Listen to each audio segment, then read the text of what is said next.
তুমি না অনেকদিন আগে আসার কথা শোনা, এত দেরি করে আসলে কেন?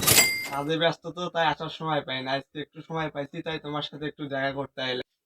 তুমি কি আমার উপর রাগ করছো শোনা? না শোনা, রাগ করবো কেন? সময় হয় না তো আসা। তোমার তো সময় কোনোদিনও হয় না শোনা। আসবো কেমন করে? অফিসে তো অনেক চাপ, আজকে সময় পাইছি তাই তো তোমার সাথে দেখা করতে আইছি।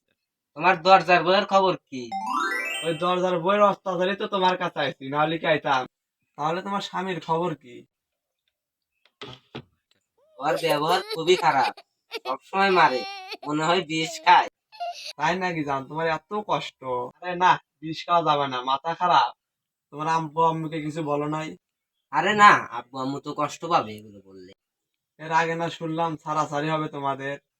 দেখলাম যে ভালো হবে, তা তো ভালো হলো না ও। নিজের আপন মানুষ যদি এরকম করে তাহলে কি হইব?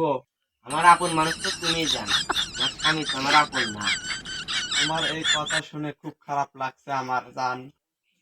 কি কথা জান? তোমার ছাড়াছাড়ির কথা। আমার স্বামী মনে হয় আসার সময় হয়ে গেছে। ও তো বাইরে চা খাইতে গেছে, আসতে একটু দেরি হবে বলছে। আমাদের তো সময় শেষ হয়ে গেল। তাহলে তুমি কালকে এসো, কালকে আবার আমরা ভালো মতো কথা বলবো। আই লাভ ইউ জান।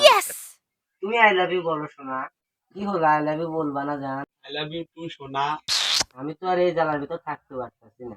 তুমি আমাকে নিয়ে যাবে কবে জান? দেখি কবে নেওয়া যায়। ওই জল্লাদকে তো আগে সরার লাগবো নাকি?